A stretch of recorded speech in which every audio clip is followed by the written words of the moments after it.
Hello, true health seeker. Have you ever thought about becoming a health coach? I highly recommend checking out the Institute for Integrative Nutrition. You can Google Institute for Integrative Nutrition or IIN and give them a call, or you can go to learntruehealth.com/coach and you can receive a free module of their training to check it out and see if it's something that you'd be interested in. Be sure to mention my name, Ashley James, and the Learn True Health podcast, because I made a deal with them that they will give you the best price possible. I highly recommend checking it out. It really changed my life to be in their program, and I'm such a big advocate that I wanted to spread this information. We need more health coaches. In fact, health coaching is the largest growing career right now in the health field. So many health coaches are getting in and helping people because you can work in chiropractic offices, doctors' offices, you can work in hospitals, you can work online through Skype and help people around the world. You can become an author, you can go into the school system and help your local schools shift their programs to help children be healthier. You can go into senior centers and help them to shift their diet and lifestyle to best support them in their success and their health goals.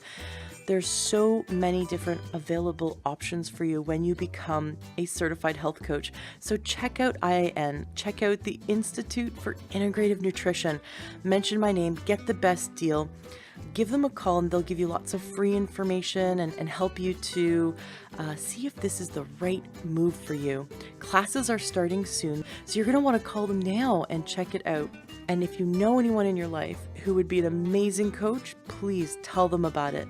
Being a health coach is so rewarding and you get to help so many people. Have a fantastic day and enjoy this amazing interview. Welcome to the Learn True Health podcast. I'm your host, Ashley James. This is episode 346. We are in for such a treat today. We have with us Mandy Morris, who has a beautiful mission and story, and she's here to teach us some wonderful things about how to use a special power that we're all born with in order to manifest the things we want in our life. Mandy, welcome to the show. Thank you so much for having me. Absolutely. I feel like you're about to uncover our superpower, like we're going to find out that we were born on Krypton and we're all Superwoman and Superman. Through your story and through what you're going to teach today, you are going to help us to see that we have a superpower. So I'm very excited to dive right in and learn more about you and your story, because you have a beautiful one. So please, welcome to the show, and please start by sharing your story with us. Yeah, absolutely. So, oh man, this is a pretty good story. Buckle in. Yes. So it starts, let's go to the very beginning. And that was as a child. I was considered a child genius. I do not know what my exact IQ was, but there was a university that wanted to study me. And my mother was really against it because I come from, that lineage of individuals on my father's side, inventors, and totally socially not there. And so she's like, I don't want that to happen to Mandy. So she actually wouldn't allow for the universities to study me, but that kind of part of me stuck with me. And so as life would have it, traumas were experienced when I was 10. I wanted to live with my father. My parents had divorced at a very young age, and dad wasn't always around. And, mom got the job, and she taught me really how to be an independent woman and how to take care of myself. And,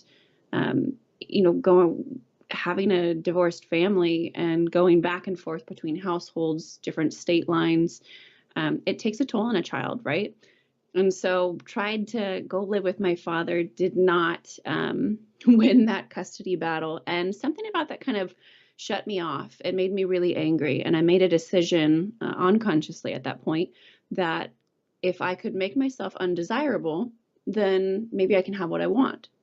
And so I hacked all my hair off and kind of turned the light down on my intelligence and dropped out of my gifted classes. And then I remember when I was 13, that was kind of the turning point.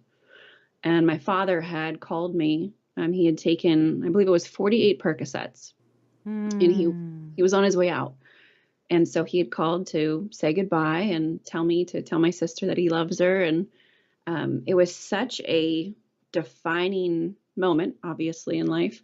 Sitting there thinking, I don't know where he is.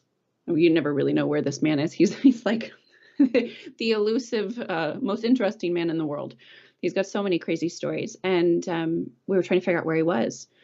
And thank goodness for my mom, because she grabbed the phone and, in lesser words, was like, if you leave the planet, you are a horrible human being. Do not do this to these girls, me and my sister. And how dare you be so selfish? And she was screaming at him, and he ended up actually telling her where he was, and he's alive, to this day. Oh, thank God.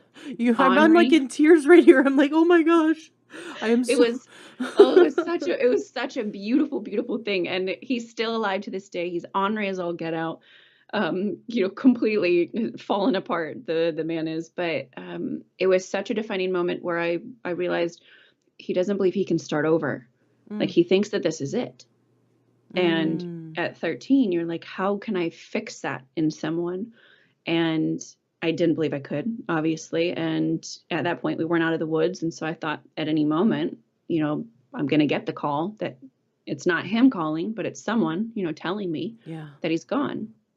And that caused it was such a catalyst in such a beautiful way if I look back at it now. But it turned me into this punk of a kid. And I was so angry at the world. And I just had this like true belief of the world is not fair. It's not safe. It's not right. This is so messed up. And people don't believe that they're worthy of life, and you can't even do anything about it. And so that caused me to hang out with some really confused people, just as confused as I was. And I involved myself in drugs, and anyone who had gone to jail, I was friends with them, and drug dealing, all kinds of crazy things, and just shut my light off. And I had extreme anxiety, and I would eat lunch in the hallways because I was so afraid of being around other people. It was such a crazy life for myself that I had created out of these traumas that I had experienced. And I carried those into adulthood through different forms of anorexia, bulimia, just need for control, really, really unhealthy and abusive relationships and friendships, and just trying to put, the face on, put the mask on, and be someone that I wasn't, over and over and over again. Wow. You paint that picture, we can all kind of reflect on our childhood and see those moments that were so traumatic in the moment for us as a child, hard to understand, a death in the family, a divorce, a suicide, accidents, and how a child's mind wraps their head around it. And as a child, we take everything personally because that's just how we are as we develop. It's everything is happening to us. And so it's easy to be victimized as a child, and make decisions about the world. The world's unsafe, and I'm not lovable. I'm not good enough. I can't have what I want. Or, you decided to make yourself less desirable because you were desirable. Your mom wouldn't let you live with your dad, so we make these childish decisions, but they become part of our programming that we're now still running as adults. Right. And we see that with children, and I see that in my clients now. It's the craziest of experiences as to why their brain, for some reason, wired that way that day in that particular experience, and they carry it forth throughout life, and it completely sabotages our human experience sometimes because it snowballs into something so different than what it was, just because we lacked the tools to see things from all perspectives or see things as they truly were, because we're not capable of that as children. And sometimes it's something that as a parent, we couldn't even know. A child can internalize something and we don't even know it's a trauma. And they can make a decision about maybe something they observed happen to someone else. And Yes. like my son, who was he's since birth worn or shortly after birth wore a teething necklace, and he came to us one day and said, "Can you take this off me? Because I don't want it to be stolen by the other kids." And he had decided that it's to him it's a precious item. He wore it his whole life, and he had a dream that bullies took it away from him. And so in his mind, it's like it's a dream. How do you protect? I felt so helpless that day as a mom. I'm like, how do I protect my son from bullies in his dreams? Like I can't, Right. So sometimes it's something we don't even see, no matter how good you are as a parent. We all as children internalize the world through child's eyes. And Right. we're all going to come up with limiting decisions, negative beliefs about the world. And now as adults, we need to go back and make sure that a child's decision isn't running our life. Yes, absolutely. And that you use the word programming, and I love that so much because that's the core of it, is based on our perception, sometimes our traumas and experiences, and also some of our memories that aren't really memories. We may have seen it Mm. on the TV, and it triggered such an emotional response at a young age that we actually perceive it happened to us. And so Mm-hmm. it's such an intricate thing our brains are doing at young ages and also into adulthood, really, that are shaping a false reality for ourselves and really stunting us in becoming the best version of ourselves, or at least experiencing what we want to experience as humans versus what we feel is already laid out before us. Absolutely. So tell us what happened. Here you are, you're the grunge kid or the emo kid, or you're the defiant teenager. I totally went through that phase, by the way. I was until I ended up finding Landmark Education and went through all their programs, but I was the, dyeing my everything black and, listening to Kurt Cobain and Courtney Love, and I was trying to be the greaseball angry teenager because I was so hurt and scared inside. I put on that exterior layer of anger to protect myself because I felt so helpless and so alone as a teenager. And so if you're kind of prickly, right? If you look like a porcupine, people aren't gonna hurt you. And Yes. and then when I went through the Landmark Education programs, I just got so authentic really fast. I realized, how it wasn't serving me. And I basically walked in looking like an emo grunge kid and walked out looking like who I truly am inside, how my happy self. So it's like we have those moments where we can shed who isn't us anymore, or who, all the armor that we think is helping us. But what happened to you? So after high school, you were in such a state, how did you get to the person you are now? Yeah, it's so funny too when you say like you went into that grunge phase. That was me, seventh and eighth grade. If I had a black shirt and it had anything on it, I would turn it inside out so it was only black. And I don't know if I ever washed my hair. My face was breaking out. I mean, you could just see my complete disconnection from my spirit. Like I wore it on my face. I was just so over reality already. And carrying that through into high school, getting myself into plenty of trouble and just making poor decisions for myself. And then when I turned 18, I got myself into a relationship with a guy who is about a decade older. And I love him very much. I think he taught me amazing things, but he was also extremely unhealthy for me. And it really kind of facilitated the lack of self-love I already had within Mm. me. And, me not thinking I was good enough. And that was really when the bulimia and the anorexia started taking place, and abusing, Adderall, or just like abusing crazy fat burning supplements. And I was, a stick, but I just hated myself so much that I was like, I'm not lovable. I am so broken. No one can know the real me because they will reject it. And I will be whatever anyone else wants me to be. I will give parts of myself I don't have to give, and just devalue myself. And so I did that for years. And, I call it kind of like just this reawakening moment where I kind of saw what I was really doing to myself. Not enough to change it. We have those moments where we're like, this is really not working, but I've kind of built some certainty around it, and I've created a reality around it. And I remember finding this really neat friend of mine. She became a really close friend, and a lot of that intelligence that I'd shut off as a child started kind of reawakening with her, and I still can't explain exactly why. And it kind of attracted all of these really incredible doctors and scientists, and I mean people that I had seemingly, especially with how little I thought of myself, had any business being around. And I started studying metaphysics, quantum physics, psychology. I was working 3 jobs, putting myself through school. I worked in a junkyard, almost passed out. Well, I did pass out a few times in the sun. Got hit with tires.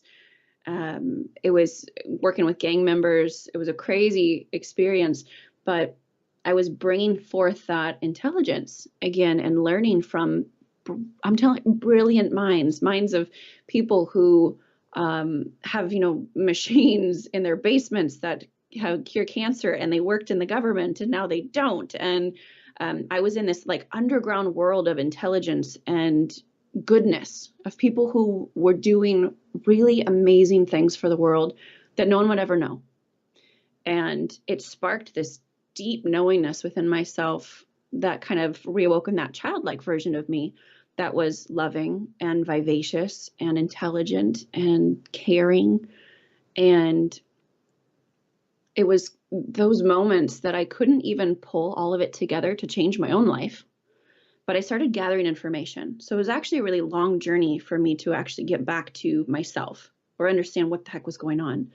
And through this work with these scientists and these doctors and these amazing, brilliant minds throughout the world, studying with them and just being kind of a fly on the wall, I started absorbing information, but still wasn't creating the full shift.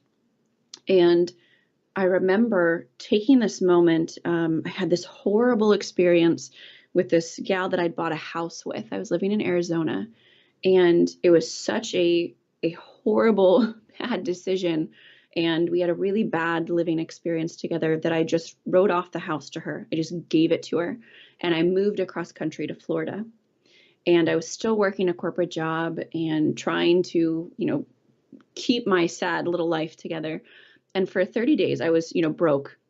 For 30 days, I sat in this little 1-bedroom condo. I had no furniture. I had a foam pad on the ground and a pillow and a blanket and a cardboard box turned upside down. That was my desk. And for about 30, 45 days, I was there with nothing. Like if the neighbors walked by, they probably would have been like, what is going on in there? Is someone really living there? And I just sat there with my little $10 Walmart lawn chair that I'd bring into every, little nook of the apartment. And I found myself, and I was completely alone. I'd moved away from my family, my friends, every unhealthy or healthy thing. And I was just with me. And I'd always avoided myself.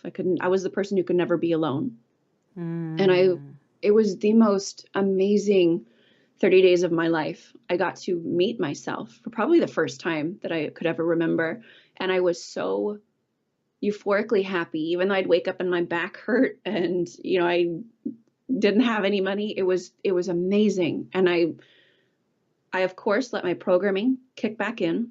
And an abusive guy that I was dating in Arizona followed me to Florida, and I let him back into my life. And for about 4 or 5 months, I lived in complete misery all over again. My entire reality that I was running away from followed me. And all of the mental beliefs and all of just the junk came right with it. It was like it had never left.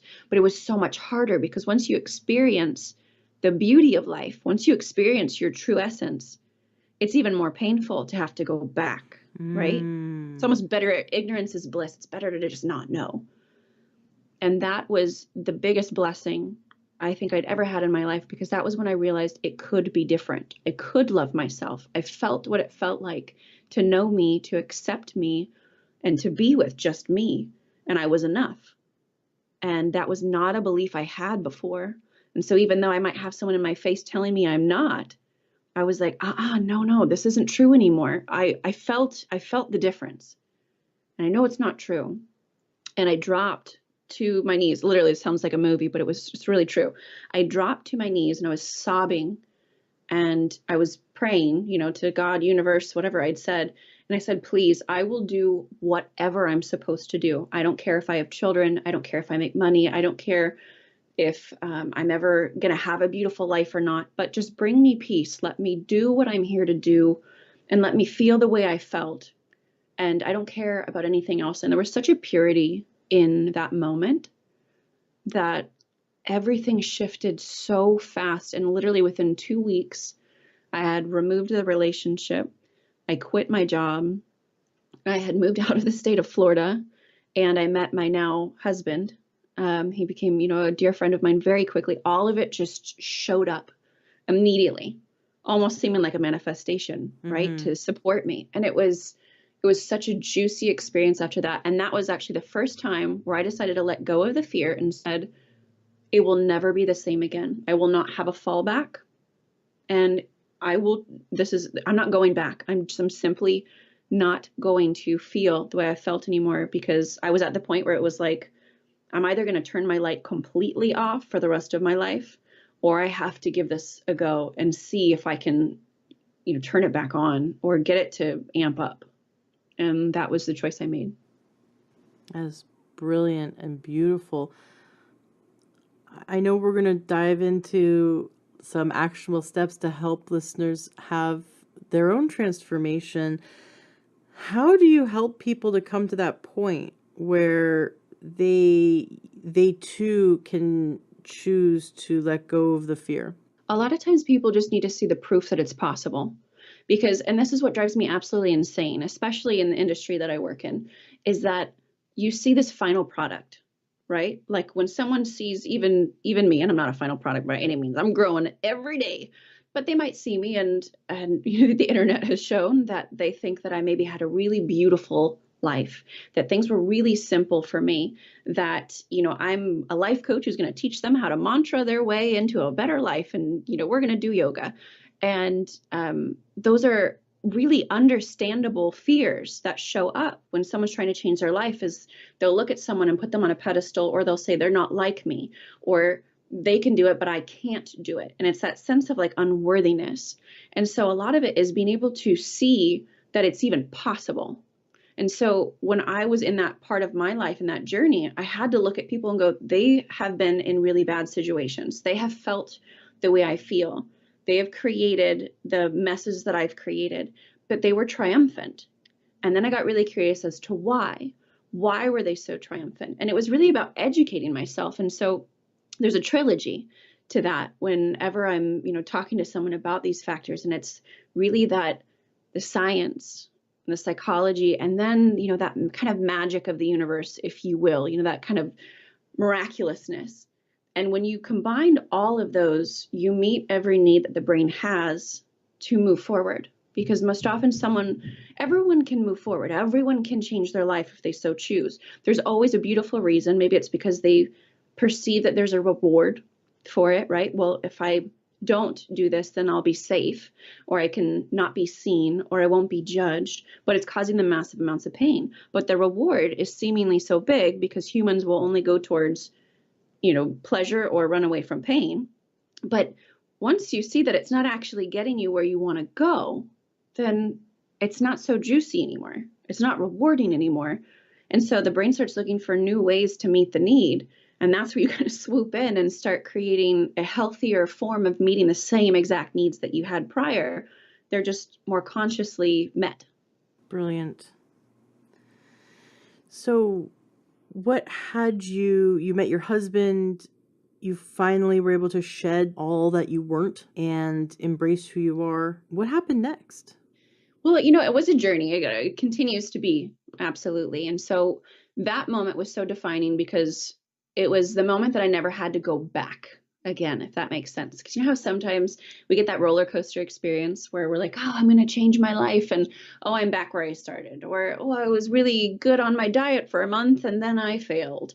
And we feel like it kind of re-solidifies our belief that we're just never going to get, quote unquote, there. And there being like that beautiful place that We know in our hearts or somewhere within us it's available, but it's so far away. Or like I say, it's like saran wrap between me and my soul. You know, like I can see it. It's just not like I can't truly touch it. And that was, you know, those moments that I never fully turned back, but there was still so much healing that had to take place. It wasn't like life is chipper and beautiful and perfect. It was like, I'm going to actually do the freaking work now to figure out why I've built the reality I've built, why I believe the things that I believe. And I finally loved myself enough and was courageous enough to not give up, you know, halfway through. And that was when I saw massive growth in a short amount of time. And that was when I decided, you know what? I'm actually onto something here. All of this information I've acquired throughout the years about the psychology or the neuroscience of the brain or physics and so forth. We'll call it manifestation because people like that word. It sounds a lot easier than I'll teach you neuroscience and how to heal your traumas. Nobody wants to do that. And so kind of gathering all that information, I took that and started my company, Authentic Living, and started helping people in the ways that I was capable of in that moment. I'm so much more capable today than I was then. So there were certain people I could help then, and there's a much broader array that I can help now. And every day it got better. Every day my relationship with myself and just my dysfunctional behaviors in relationships in general began to heal. And I was able to work through them with my husband. And then, you know, the traumas of my past, I was able to work through those and face them versus always shoving them down, almost like planting a dirty seed and then it festers and grows. And you're like, I don't even know where that came from.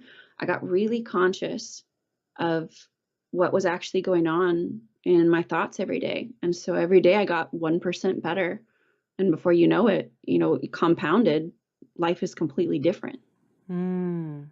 I've heard in the past that having an eating disorder of control, like anorexia and bulimia, which is different than feeling out of control. So there's eating disorders, but some of them are of control. So when you're anorexic, you have an intense amount of control over, not eating or what you're eating. And I've heard that level of control is the person is reaching out for that because they feel out of control in their life. They don't have control over, external events, and so their anorexia is how they can feel in control and grounded in a sense, and obviously in an unhealthy way. As you were healing yourself and using neuroscience to heal the trauma, how did you shift your relationship with your eating so that it became healing for you instead of more of instead of that mental, emotional issue? That was very much a gradual process because my anorexia and bulimia started when I was 18. And that was a very unhealthy time in my life mentally. And you're absolutely right. There was no sense of control in my outer world, even in my mental thoughts. And so it was like this one thing I can hyper focus on, then I can meet my need for certainty right here and, obviously overdo it and brutalize my insides in the process. But at least I've got this massive form of control and no one else can be involved in it. Right? Because in a relationship, you can't be in control, not in an unhealthy way. In your job, there's other areas of life that just have more variability. But when it comes to what you consume, well, that's like the juicy one where you get to control every factor of it. And so it was so rewarding.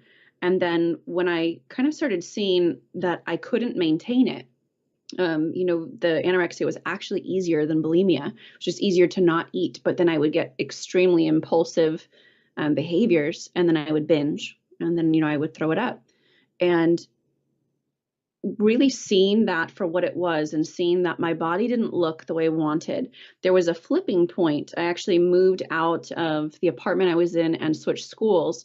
And there was like a moment of clarity that I had where I decided I want to look. I found this chick online and I was like, I want to look like her. And she had all of her, diet stuff. And she was by all means super certainty based, had all of her workouts and exactly what she ate and so forth. But it was actually eating. And that was the biggest step I could take at that moment was, well, if I can look like that, maybe I'll be loved. Maybe, the guy I'm Mm. dating will stop cheating on me, and because he likes the way that she looks. So I'll just try to be like her. I'll follow her regimen. And so it kind of got me one step above. It's kind of like when you're hopeless. Well, you can't go into like complete happiness and elation. Usually the next step is going to be something like, at least you can get angry, or at least you can be sad, or at least you can feel kind of neutral, and you kind of go up the steps of the emotional ladder. That's what I was doing with my health. Was there's no way that all of a sudden I'm going to love my body completely, nourish it intuitively, know what it needs, but at least I can move towards actually consuming calories every day and exercising and no longer binging. And so it was just that one step forward. And then, I got to that point and started actually liking the way that I looked, but was still quite neurotic about it. And then took it a little step further, a little step further. And it really honestly wasn't until I met my husband that I would go out to eat. And I was okay with not eating everything organic and this amount and weighing my food, and it had to look like that. I just completely flipped the script because I found self-love. And so I went to the other extreme, which was, I'm just not going to care for a little bit. I'm just going to see how I do and see if this guy, and it was really, honestly, probably me testing him, because every man in my life I had perceived only loves me because I look a certain way, or only loves me Mm. because of this. So it was me saying, "Oh, do you really love me? Well, let's find out." How did you meet your husband? So he reached out to me. This is the Facebook story. He reached out to me on Facebook and he said, I love the videos that you create, but I can't figure out what you're selling. And I was so appalled. I was like, I'm not selling anything. I, had my corporate job. I was like, I'm just spreading love and talking about my journey, because I was so, lonely in Florida that my only Mm. connection to people was creating these videos and just talking about whatever I was learning. And he said, well, you should be. And I was like, what? And for some reason, as soon as his face even popped up, I was like, I just feel like I know him. And he was so gentle and he has such a sweet heart. He's this amazing, amazing Filipino man. And I just was like, I don't care how, but I want you in my life forever. And slowly, well, not so slowly, I guess, but I began to fall in love with him. And he didn't fit the archetype. He wasn't a jerk. He wasn't someone who, cheated. He wasn't the football player or the jock or, any of that. He was this amazing, beautiful, heart-centered man. And um, I tell you what, I just had to keep working on every moment that I would try and sabotage it. I'd kind of wake Wow. myself back up and be like, nope, we're not doing that, Mandy. We're going to work through this consciously. You found someone who's willing to do that with you. And it turned into a beautiful relationship and then marriage. And now our first son on the way. Oh, congratulations. Thank you. I know I'm sitting here. I'm 9 months pregnant. I'm like, Ashley, if I say I gotta go, that's because the baby's coming. It's okay. The first one's always late. Don't worry about it. It's probably gonna be like at 42 weeks and Oh, don't tell me that. you got like at least 2 weeks of Braxton Hicks, false contractions to go through. It's all good. If you Yeah. expect him to come at 42 weeks, you'll be really happy when it's 39. So There you go. just Okay. tell I'll yourself stick with it's happening at 42 weeks and you're good. it. So funny. Well, congratulations. Now, was your Thank husband you. like in the Philippines or was he in the States? Yeah, he actually grew up in the Philippines. He is the oldest of 4 girls. So I kind of think that maybe that's some of the reason he's such a great communicator. But he moved to the US when he was 18 and started studying personal development. He's an amazing, sales and marketer. And he actually has a son who is now my full-time son as well. We have an 8-year-old, just not with us, or, Yeah, not my biological right. son. Born in your heart, not of your Yes. womb. Yes. Yes. And he's not happy that he wasn't in the womb, that's for sure right now, seeing all of, the pregnancy go down. But Aw. yeah, so my husband moved over when he was 18 and then we met. That is wonderful. Well, tell your husband I think he's fantastic. I will. He'll love hearing it. But what I really enjoy what you said was that every step of the way as you were doing your personal growth, you got to catch yourself. Your husband was that mirror, and you got to catch yourself while you were sabotaging it. Carl Jung said something, I'm totally paraphrasing him, but something along the lines of that we marry our unconscious mind and project onto them all of our unresolved material. And so if we Yes. can wrap our brain around the idea that we truly will never know anyone, we have, no one really knows us, because we are constantly processing information through our filters, our unconscious filters, and we're always projecting our unresolved stuff at people. So, Yes. a prime example, my husband and I, when we were first together, we were driving in the truck. I still remembered, it was like 11 years ago, and he turns to me and he starts like arguing with me, which is so not like him because he's a very cool-headed, kind of easygoing person. And I'm like, where did this come from? Like, I did not say something that should have had him react this way. And I kind of look at him, I'm like, are you reacting to me, or is this something from your past? And he sat there for a minute. He went, oh my gosh, you know what? I was just talking to my ex-wife. He goes, something you said, so the way you looked at me, the tone of your voice, something had me completely get triggered by a past argument that I had with my ex-wife, and it had nothing to do with you. But at least we had done that break state, because if we hadn't, I would have, if I had reacted and just been like, well, da da da da, we would have just been full on at each other's throats.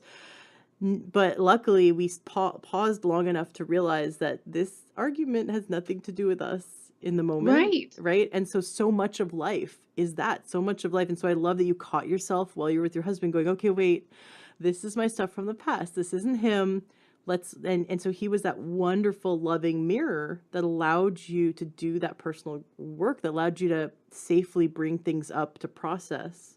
Yeah, he created that space, and he needed that space too, coming from an unhealthy marriage as well. So it was like we were both each other's rocks, but also each other's constant trigger. And I love what you said about, your husband bringing in the past, because that's the filter. I actually just wrote an article about this on conflict in relationships, and that was the whole thing. That was what I was writing about, was that it's our past coming through. We have these constant filters that we're trying to process information through, and the ways that our brains will process based on traumas from the past, and so many different factors that are within that. When you take on that neuroscience and the psychology and just the environmental factors, societal programming, everything, and most of life, it can be our jobs, our view of money, our view of sex, our relationships, all components of if life's supposed to be easy or hard, they all come from filters from the past versus a conscious and like limitless knowing of the now, of what can be created without all of that weight. Prayer had a profound impact. That moment that you dropped to your knees, that was that turning point that you never went back, right? Mm-hmm. And you have such a background in science and understanding how we create reality through, the neuroscience of it and the metaphysics of it, which I love, this idea of being able to marry spirituality and physics, right? Being able to see that they have more in common than we think. How does prayer play a role in your transformation or in your life now, given your understanding of neuroscience? I think that the reason I really brought in the neuroscience and why I teach it instead of just teaching, manifestation from a more, they call it like a woo-woo perspective, is because I want to be able to reach, every soul. And sometimes God is a programming for people, and it doesn't resonate for them. And prayer, they have to work on that relationship of what prayer means to them, because again, prayer might come from a program belief versus connecting to yourself or connecting to the universe or God, or, insert whatever words you want. And I remember doing this interview with a rabbi, and I remember him calling me the night before, and he's like, so I just want to make sure that we're going to, not fight on this interview tomorrow on my podcast. So I just need to talk to you prior.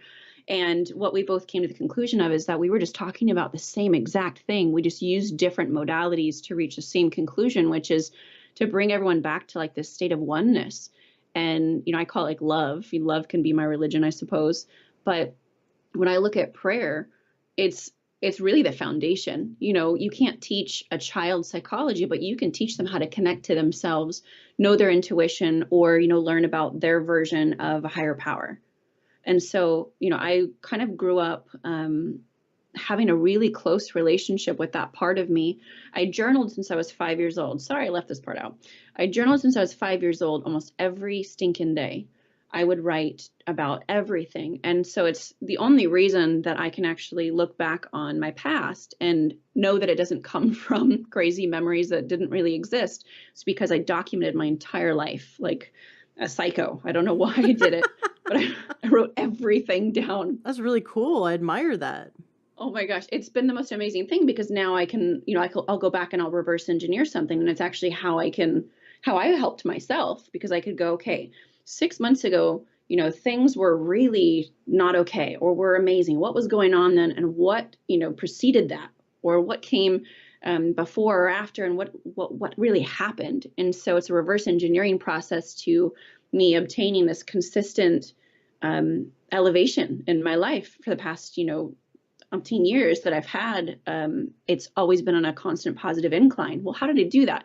So, you know, I'd always kind of journal through all of that and find these incredible components and pieces of information. But even as a child, prayer was really how I stayed in tune with myself and how I brought love out to the world and was able to help people at such a young age.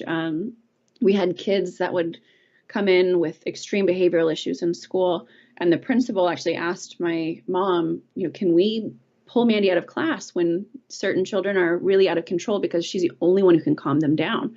So I remember in like second and third grade and first grade getting pulled out of class sometimes because there'd be a kid throwing chairs and biting and stuff. And then I would go in and they would calm down, and then I'd walk with them to the principal's office. For some reason, just kind of had that in me. And I really kind of equate that to that centeredness and that connection I had as a child before I really kind of tried to shut my light off. And so prayer's been the foundation, but the science and the psychology and the way the brain works, it's interesting, and it meets that, you know, sciencey part of me. But it's also, sometimes people need to hear that because they just don't have that connection to themselves anymore. And so you can't serve them, or you know, they can't connect with you if you're only speaking from that one point of view. It's almost like religion, where someone's talking about just one religion, you miss out on touching so many people, because people are already throwing their filters up or their walls up. And I'm always trying to bring those down by keeping it open. The conversation can go any which way, and there can be many different perceptions. We're all actually talking about the same exact thing.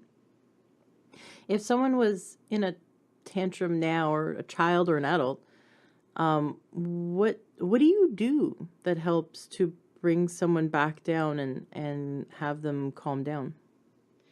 It depends on the person. So if I look at like my son, if he is flipping out, and it's really cool because he used to like bite himself, pull out his hair. I mean, he had some really crazy behaviors when I first met him. And so, you know, there's this concept called mirrored neurons, and children do it a lot with their parents, but it can also happen adult to adult if they are, you know, capable of receiving that information. And basically, the way that your neurons fire, they'll start to match that in their brain.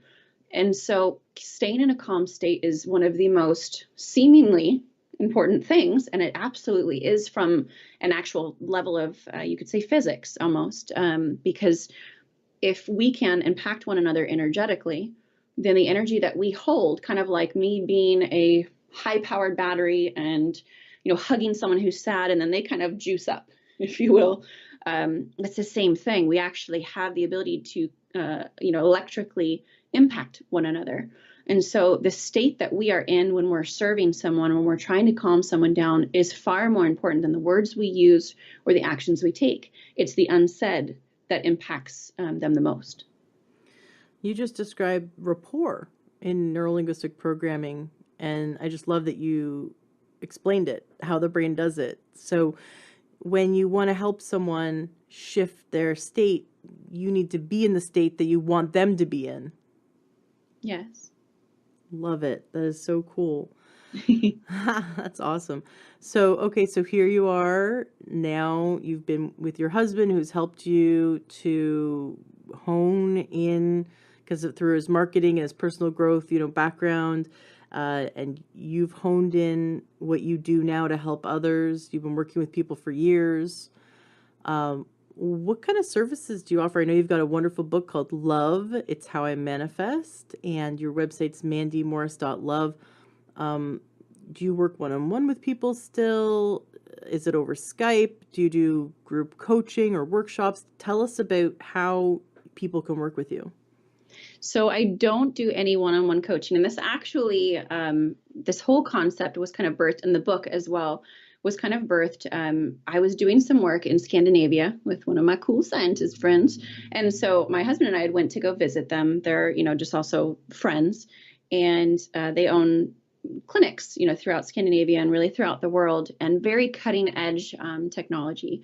And when I went there, I was already, coaching at the time, and I had dropped out of my PhD. I decided I am not going to work within the confines of therapy, of clinical psychology or psychiatry. It just wasn't something that I was interested in anymore. So I dropped out of my PhD. It was kind of left scratching my head because I'd realized that I'd wanted to become a therapist for egotistical reasons, so that I could prove that I was good enough. Because if you're just a coach, then anyone can be a coach.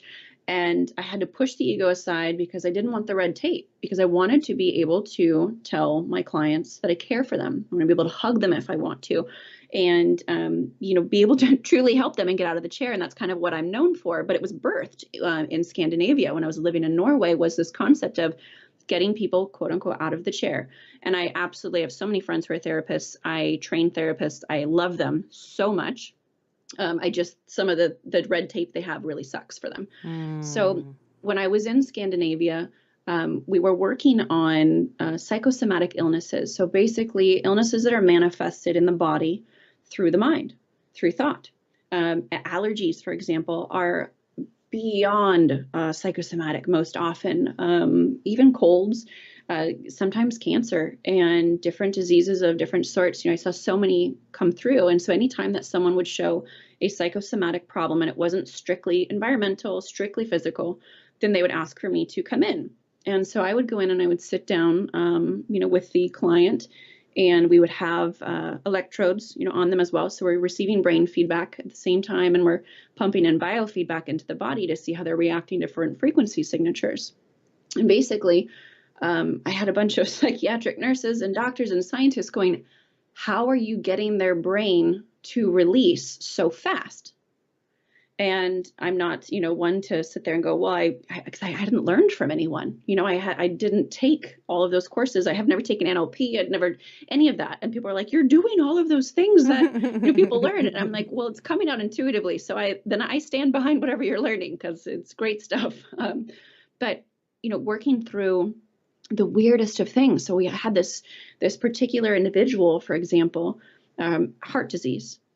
And so you'd think, okay, heart disease, it's showing that it's psychosomatic, which means that, of course, again, her thoughts, the way her brain is wired or firing right now is causing the heart to shut down. And so about 3 hours into the session, and we had to have a translator, a lot of the folks that flew in to see me were, they couldn't speak English. So that made it all the more interesting, because then I can't really feel all of the energy when they speak, which is a huge component of being able to tune in intuitively. And so it took us about 3 hours to get to the root. And the root was that her mother, and now let me backtrack actually. She had experienced an extreme trauma when she was 18. Extreme trauma.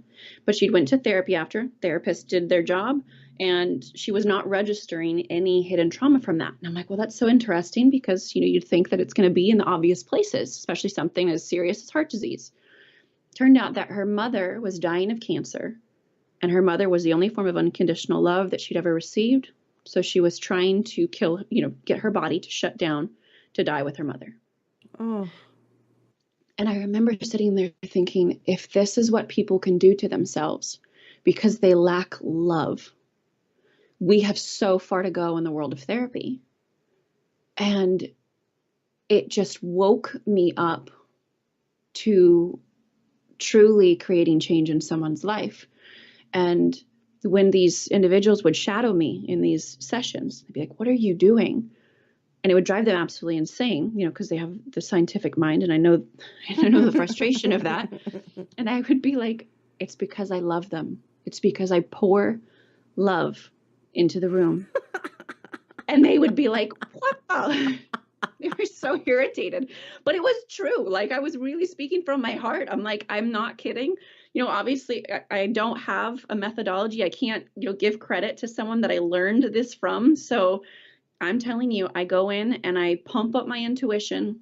I ask to serve at the highest level possible. I remove, all parts of my ego, but I just pump in the unconditional love, because what happens is that certain form of love, it's a very specific vibratory level, but that form of love gets the subconscious to relax and release.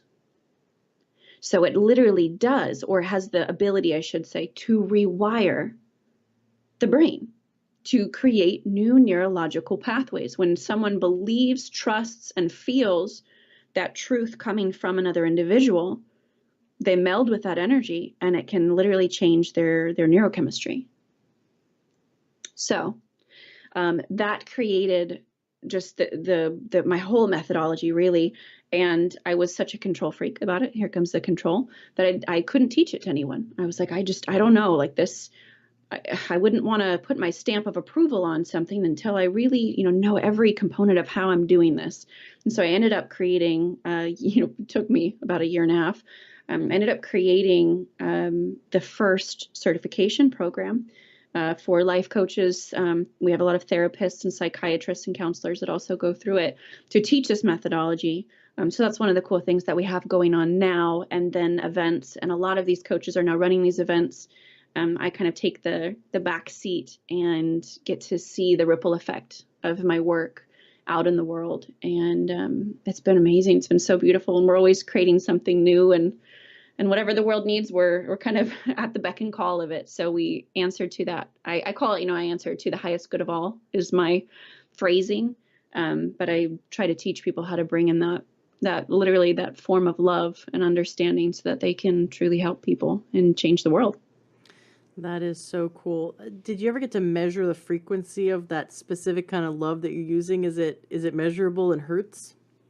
I'm sure it is, but that wasn't something that we were doing specifically, because we'd be looking at the brain, and we'd be looking at how it's firing and any emotions that would be coming up. There's some really, really amazing technologies out there. And so let's say that I could be talking about love, and someone has a negative connotation of what love means to them. And so then maybe like the energetic signature or the frequency signature of anger can pop up, or jealousy. And then we can be like, so what is that? What's that jealousy thing that's showing up? Or what's that anger thing? And obviously it's great that there's a technology that can do that, because then it's a little bit more foolproof. But humans are, I say, quite comparable to technology if they're in that same mental state, that you can get so much done even without, hooking someone up to a frequency meter, basically. Right. That is so cool. Can you teach us some techniques today so that the listeners can have an experience of shifting their life? Yes, I would love to. And there's a few that I wanted to kind of talk about, if that's okay. And they seem a little more woo-woo, but I think it's more applicable, right? Let's woo it up. Let's go. Whoa. So there's this first concept. Everyone's heard of it, but I think that kind of that whole saying of like, when the student's ready, the teacher arrives. Sometimes we have to hear it from someone specific, or the frequency in which they send it out is the way we needed to receive it. And then it finally clicks. So I love that, all of us are kind of saying the same thing sometimes, but finally when someone's actually embodying that truth, it gets in and it solves the problem for someone. And so it's love versus fear. We have that love versus fear. Or a lot of my clients who aren't like into the love versus fear, they've got like a really negative relationship with love at the time, we'll say like light versus heavy. And so it's this idea that's kind of piggybacking off of the second thing I wanted to talk about, which is called living consciously. And so love versus fear is this idea of, in as many moments as possible throughout the day, how can we, in our decisions and in our thoughts and in our reality, choose something that feels light, or choose love? Now, this is based on an intuitive decision that we make. And so it's great to start off in the morning with it, because throughout the day, we just snowball into our personas and our other personalities and meeting everybody else's needs. And we kind of lose ourselves. And it's a great place to stay grounded. And so in the morning, it might be something as simple as, does it feel lighter to me? Or does it feel like more in a space of love to me to eat breakfast outside or inside? And some people literally have to start. This is the square one for them. It's, do I eat outside or inside? Do I go for a walk? Do I stretch? Do I pick up that phone call? Or does that phone call feel heavy because it's, my dad calling and I know my dad's going to ask for something that I don't want to give him, and it's really just making these sometimes really courageous or simplistic decisions that bring us towards a space of light, because what that does is allow for us to keep shedding all of the weight, the energetic or emotional or psychological weight that we carry of all the roles that we feel we need to play throughout life, or all the people that we need to be to get our needs met. It's just instead, I'm going to do what feels truly good. Or we can even look retroactively. If I look back at most of the jobs that I've ever worked, did I choose that job out of fear or out of like a love and excitement? And most often it was a fear. I was afraid that I wouldn't be able to pay the bills. I was afraid because I'd been homeless before. I was afraid because I couldn't eat. And so I had that extreme scarcity. Was that wrong or right? No, maybe it wasn't so right. Not that I had the tools to change at that time. I'll love myself through it. But then you can start seeing, wow, my entire life revolves around making decisions from fear. No wonder I'm so unhappy. And so when you take that component and you take it to the second piece, which is living consciously, and living consciously is in as many moments as possible, similarly to love versus fear, but you're just aware. And eventually these become, so natural. But a lot of times I see folks who will set like alarms on their phone every hour. And it drives you insane at first, because if you put an alarm on your phone and it says, how do you feel right now? Or what's your dominant emotion? And you realize that you're pissed most of the day. You're like, wow, okay, I'm screwed, So you have to come at it with acceptance, and some love towards the experience. But it's really just figuring out, how do I actually feel most of the time? Because if my feelings, we got, the chemistry in our brains and like little, the particles that affect it. Because our energy impacts particles. Our consciousness impacts particles in the air. So when people say, I want to change my life, I want to manifest this, I want my soulmate to come in, I want money, or whatever thing they want. Well, the first thing they need to do is start consciously living so they can understand how they are currently interacting with the particles in their environment. This is actually physics. And it's not to say that physics is always a yes and no answer, quantum especially. There's a lot of room for hypotheses in there. But when you're looking at how am I impacting my environment, which means that I'm the epicenter of my environment, and I can take and assume responsibility for where my life is at, which is also, a choice we have to make. Then in each moment, I become more and more conscious of what's really going on. Kind of like, when you and your husband were in the car and you were able to be conscious enough to be like, I don't think this is about me. And you were able to ask him, and he was conscious enough to be like, oh crap, sorry, that wasn't about you, right? Well, we keep taking steps, backwards before inception point, to where before he was even about to blow up, he'd be like, oh, you know what's weird? When you said that, I got triggered and I almost blew up on you, and I was thinking about that. And then we've completely changed our reality in that moment, because let's say that you were having a bad day too. You might not have been able to consciously bring that out of him. And then what would have happened to, the relationship dynamic for the next hour or something? Mm-hmm. And people literally lose relationships over this stuff, not because they're not a beautiful couple, but because they're not living consciously. They're so swarmed up with fallacies of their past and perceptions and, false beliefs, that they can't live consciously enough to see things as they truly are, which is, that silly saying, live in the now. But it's true that each moment is actually a new moment, and the past doesn't need to be brought in for protection or solidification. That's so beautifully said. And right now the divorce rate's about 50-50. So right. Yeah, so many of us are unconscious, and our unconscious unresolved material is just, wreaking havoc on our life. So you're helping people to get conscious and choose love and gain a lot of clarity and a lot of healing in that way. Right. And we have that with all of our relationships. It could be, an intimate relationship. It can be with our boss or mom or our dad, our siblings and so forth. I grew up with 9 different divorces and throughout, my step parents and parents and so forth. And so it was like, love does not exist, and it sure as heck doesn't last. That was a very core belief. I never thought I was going to get married. That wasn't on my dock, because at some point things are going to hit the fan, or someone's going to cheat enough that you're going to leave, or, it's just not going to happen.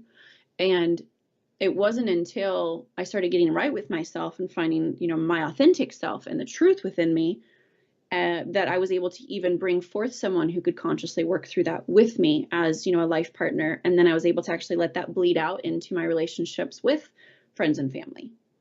It all starts with us. I know. When we're pointing the finger at other people, that's when we realize there's 3 fingers pointing back at us. I know. That's the biggest part too. And actually, that's a part of the action steps I wanted to share today, was that assuming responsibility. It's such an annoying one for all of us. Oh, yeah. But it is, man, we get all the power back. So if we're talking about certainty and control, if we can assume responsibility for our life, if we can assume responsibility for the, and again, I say this more in the Western world, there are, things happening in parts of the world that I would not ever tell someone that they created for themselves. But when we look at, oh, I don't like my job, or, my husband doesn't talk to me the way I want him to, there is typically a really beautiful way for us to heal that if we assume responsibility for the role we play in it. Mm-hmm. Even things that are horrific. When we talk about being at cause versus being at effect, being responsible for our life versus being the victim, there's usually someone in the crowd that goes, what about rape, and what about incest, and what about, molestation, all the really, really horrific things that could happen. And it's not that we're saying that it's your fault. Fault isn't the word we ever used. It's taking responsibility for your entire life in order to gain back control, in order to become empowered. Because if you're responsible for your life, then you have the power to change it. And so, I look back on the horrible, I don't want to even say my past is horrible. It's like a really negatively descriptive word, but on the dark things that have happened in my life, I am so grateful for them now, because they're part of the person I am now. I've done a lot of healing work to get to where I am, and I can really embrace who I am now. And if I had to do it all over again, I probably wouldn't want to go relive those bad experiences, but I can be so happy and take responsibility for that. All my unconscious and conscious choices in my life led me through those experiences, led me to where I am now. And I get to choose who I am in the moment. I get to choose to be who I am now. So that allows me to be at cause. Right. So it's again, not the word fault, because I think people get really upset when we say take responsibility. Right. So it's sort of like forgiveness is not saying that the act is okay. Like if you forgive someone for harming you or harming someone you love, it's not saying it's okay that they did that. That's not what forgiveness is. Forgiveness is ending their past discretions from hurting you in the present. Yeah, reliving it. Yeah, reliving it, right? As long as we're still angry about something bad, something negative that someone did, it's like we're still letting them hurt us in the present. So when we take responsibility, that allows us, and we can do things like forgive, that allows us to stop the past from hurting us in the now. Yeah, and I so love that you bring that up, because I actually have been raped twice, and I blamed myself. But if I look back, it happened in my very early adult years, and if I look back on those moments, that was really playing into the same environment that I'd created of I'm not good enough and I'm unworthy, and just give people what they want, they're going to take it anyway. And it was ultimately a deviation that led to a reality and experiences that were so painful and not something that a human really should have to experience. But there was an inception point, which was years prior, when I decided that I didn't love myself and I wasn't worthy of being honored. And so if I'm floating around in that reality and that mentality and that energy, then I brought forth, in these particular circumstances, because I knew these people, I brought forth that energy of, and that reality of that. And me being able to say, you know what, I think I did create that, and that's okay. And I can heal from that now. And as we just said, not have to relive it every day or hate the person or be angry so that it never happens again, so that I feel safer. And instead, just let it be a part of the human experience without, so much emotional charge, and almost come at it with neutrality. Well, then I can move forward in my life and my now isn't affected. For people who've never done that shift, to shift from, maybe they've never even seen that there's like two, it's like turning a light bulb on and off, being at cause versus being at effect. So being at effect is you turn on the TV, you turn on any mainstream media, and they're pumping out an agenda to keep us at effect.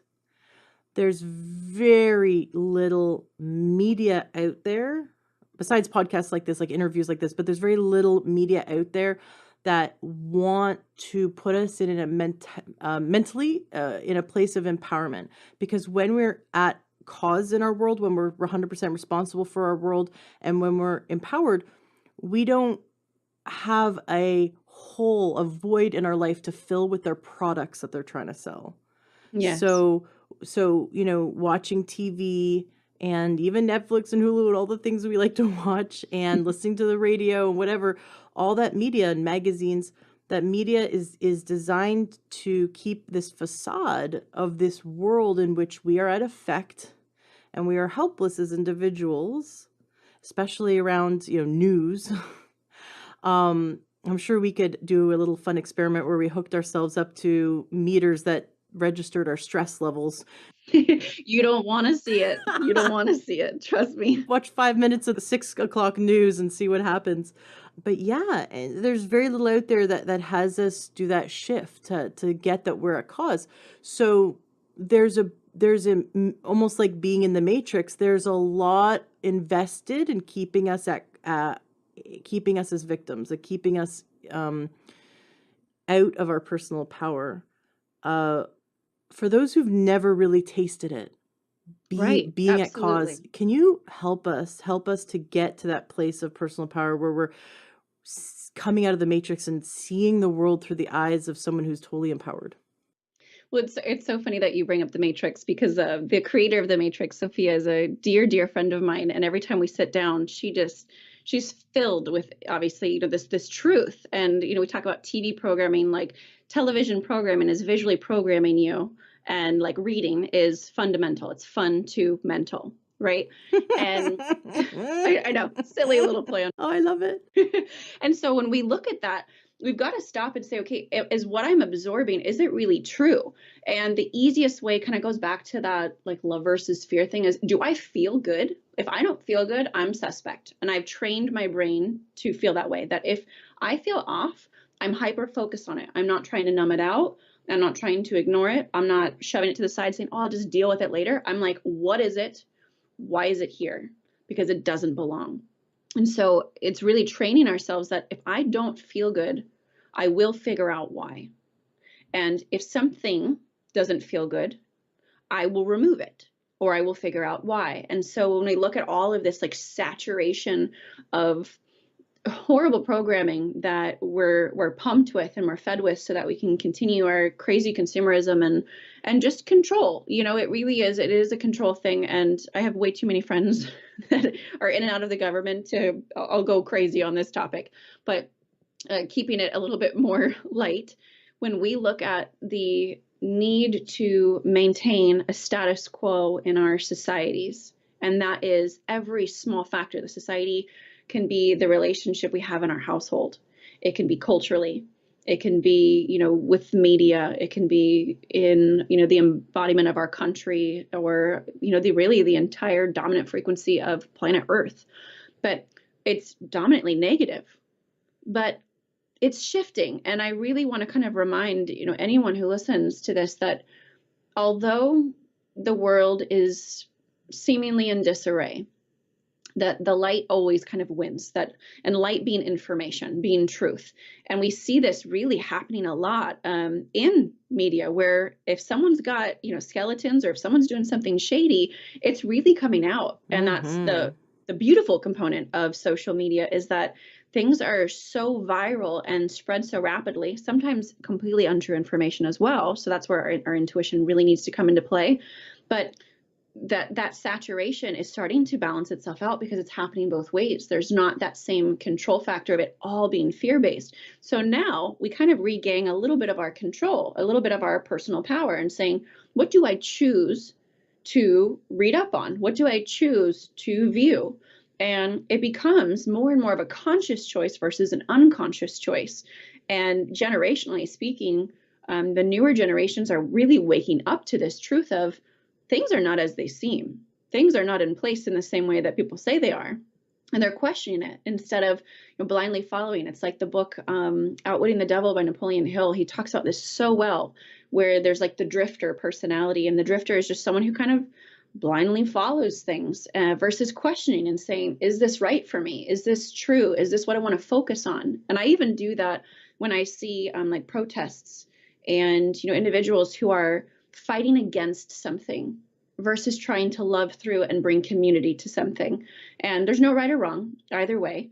But I have my personal take on it. And so when someone says, Mandy, can you put this on your platform and we need to stop this horrible thing from happening? And I'm like, we do, but we're going to do it in a way that comes through with love versus continuing to create separation. And I think that from a societal standpoint, we're realizing that the separation that we've created within ourselves and within just that the horrible lies or just the disgusting programming that we've received through some of those outlets, that we don't have to pick it up. We can just keep it down, and we can just set it down even if we've already picked it up, but that it doesn't have to be for us. And it's through that we actually get to the root of creating change on a really global scale versus continually perpetuating that sense of anger for being misled by, different people or media or, social outlets and so forth. And instead we create a knowingness within ourselves, and that radiates outwardly, and that can't be penetrated. It's far more powerful. And for those who are thinking, there's no example of where love has made major political shifts, I invite you to seek out the history of Gandhi, because everyone just knows him for his hunger strike, which is like just one tiny thing that he did.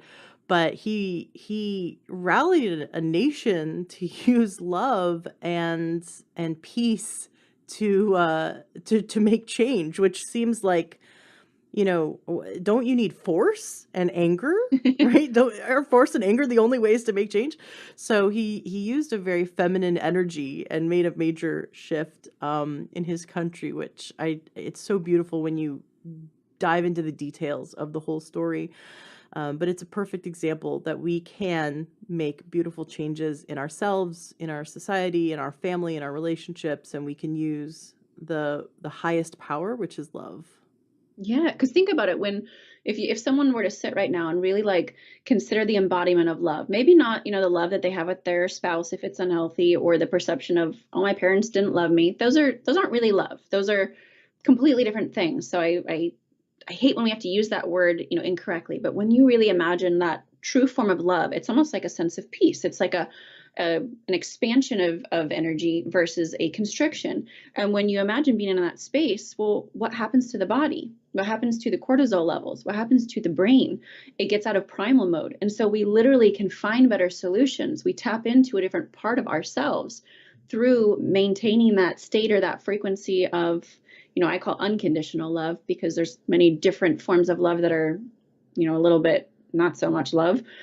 But if you think about what that actually does to the human, to their mind, to the state in which we are in, well, of course it's the solution, because we can find so much information and tools in that mental state that it gets us in, and in that heart space that it gets us in, that of course it's the answer. What can we do every day to raise our vibrational state, physically and mentally and emotionally? What can we do every day so that we're bringing ourselves closer to that frequency of love? I would say that the first thing is to really understand how to tap into your intuition. Because just like programming, how programming is created in so many weird, crazy ways, and it's different for everyone, so is the intuitive dance in getting back to our own sense of self, or even like the oneness that we carry with the collective, universe, if you will.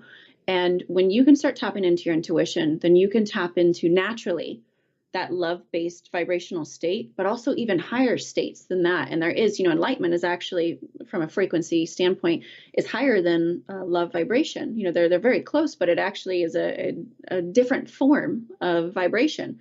Almost like love is like a gold color and enlightenment is like a silver platinum color, if you will. And they hold different vibratory levels. But when you are following your intuition, when you can listen to the inner voice, and the best way to, begin that process again is asking yourself questions, very simplistic ones, seeing how you feel, being able to tap into, do I feel like I should really be going for a walk right now? Do I feel like I need to go speak my truth to my partner right now? What needs to happen, and how does that need to look? And you exercise that intuitive muscle. It gets so strong. And that intuitive state is really, your authentic self, if you will. It's that naturally love-based state and so much more. So you can tap into it on call of just sitting there, literally tuning in. And it doesn't have to be a meditation. I'm not actually great with meditating myself, but being able to say, how do I actually feel right now? What does my intuition say I should do right now? Or how do I feel? And what do I need to do? Asking your intuition to get to that state of love, because it might be different every day. Every day I wake up, maybe I'll have a loop in my head and I feel off because I'm thinking about something that, I dreamt about, or I went to bed just kind of carrying the weight of. Well, then I might say, oh, I should go take a cold shower. That's what I should always do every morning. That's what I do. And it might not get me into that state. And so instead I have to sit for a second and say, I'm trying to get here. I want to go to the love vibration or something, or I want to feel good. What do I need to do? And my intuition might say, go have a cup of tea, or do 20 squats, or take a cold shower. And then I have to use my intuition to figure out which one do I need to lean into, so that one, I feel like I'm honoring myself, and two, I'm finding solutions that actually work. I've talked to so many people who are like, I do affirmations every morning. And then they'll go through one of my programs and they're like, I don't do affirmations at all anymore because I realized that I was just doing it because I thought I was supposed to do it, and it doesn't even do anything for me. I'm like, awesome. Glad that your intuition came out and said, hey, you're using that improperly, versus I was just blindly following what the guru said to do. Mm-hmm. Yeah, affirmations. It was described to me once like putting icing on a mud pie. You're just trying to tell your mind how it is instead of listening to your unconscious. Yeah, and if you tell your brain something that it perceives as a lie, you take 5 steps even further from that truth. Mm-hmm. So then, do you think affirmations are ever a positive thing to use as a tool, or is it best to just focus on asking questions and listening to the intuition? No, I think affirmations are awesome. I think it's really hard for someone to write an affirmation for you unless they are literally embodying the energy. Just like when you learn from someone, they better be not just speaking of what you're trying to obtain, but they better be embodying it. And you can feel the difference. You can feel when you're talking to someone and you're like, man, they're saying all the right things, but something's missing. And then you hear the exact same thing from someone else and you're like, I freaking get it. It's because they're embodying in which they speak. And that's the same thing with affirmations, is that if I sit there and every morning I wake up and say, I'm amazing, I'm this, I'm that, great. Do I really feel it? Am I bringing in the true frequency of it? Or am I sending out the energy of, I'm so not good enough, I'm not worthy? My subconscious is basically feeding the energy outwards, but I'm verbally saying that. Well, now I'm creating a whole nother mess. And that's something that we talk about a lot with manifestation. We're all manifesting all the time. People always say, I want to learn how to manifest. Can you teach me how to manifest? And I'm like, you are like everything. You already did it, but obviously you don't like it. So what we need to figure out is what you're unconsciously manifesting. What is your subconscious sending outward? What's happening in the gray matter of your brain that you're telling yourself you're not worthy of all these things, that you're sabotaging all the stuff you say you consciously want? That's where the juice is. That's where we want to find all the information, because that's, your conscious mind processes like 0.0001% of data or something like that.